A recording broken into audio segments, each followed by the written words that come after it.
Hello and welcome to Caroline's Library, where we dive into the world of manga, anime, and more. It's time for spoiler-free honest reviews, and today we are talking about Fruits Basket. This is a lovely, touching story of friendships and first loves, so let's jump right in with a quick story setup, some pros, and some cons. Toru Honda is a cheerful high schooler who has experienced her fair share of tragedy, but she will not let it get her down. Determined to fulfill the promise she made to her mom, she takes matters into her own hands and will even live in a tent if necessary. Luckily, her tent life is cut short when she is discovered by the mysterious Sohma family, who insists that she move in with them. But what will happen when Toru discovers the Sohma family secret? Fruits Basket had my full attention from the very first volume with the introduction of the Sohma family curse. So, what exactly is this curse? Well, the author lets you in on the secret by the second chapter. 13 members of the Sohma family are unwillingly possessed by zodiac animals. Under certain conditions, the family members will transform into their respective animals.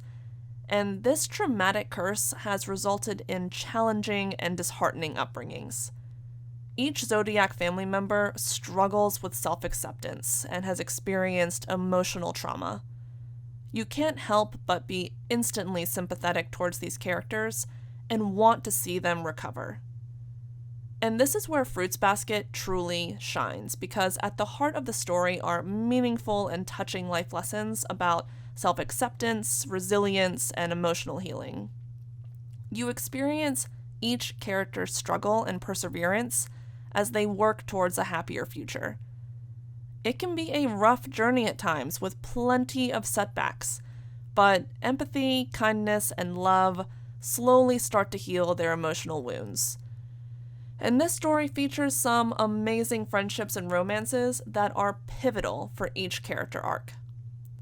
And speaking of amazing friendships, Fruits Basket has some incredibly entertaining and hilarious character interactions.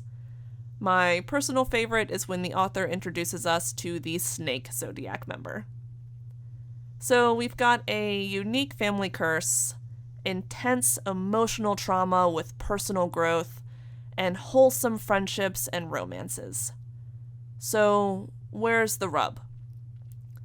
Well, for me, there are 3 slight issues with the story.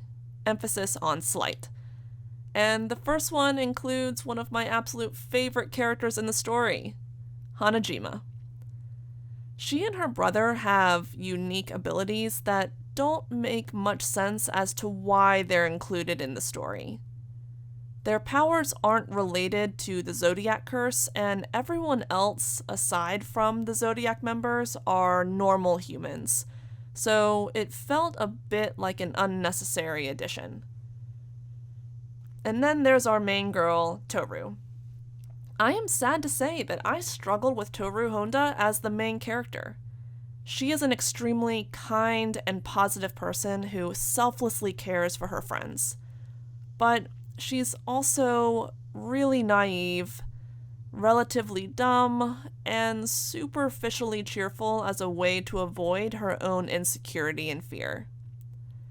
Her compassionate, easygoing nature was critical for the Sohma family emotional recovery, but the author really leans into making Toru an absolute airhead.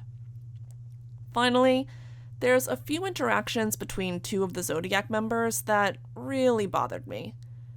It features some cringy scenes with a girl who is clearly struggling with extreme insecurities, but the way she expresses these emotions comes across as obsessive, abusive, and jarring. But all things considered, Fruits Basket is a feel-good story, and I highly recommend the manga and the anime adaptation. If you're looking for a first love romance with its fair share of humor and personal growth, Fruits Basket may just be for you. But fair warning, you might want to have some tissues around for the later volumes. Thanks for popping on to watch this review. If you enjoyed it, don't forget to like, comment, or subscribe for more content each week. And until next time, happy reading.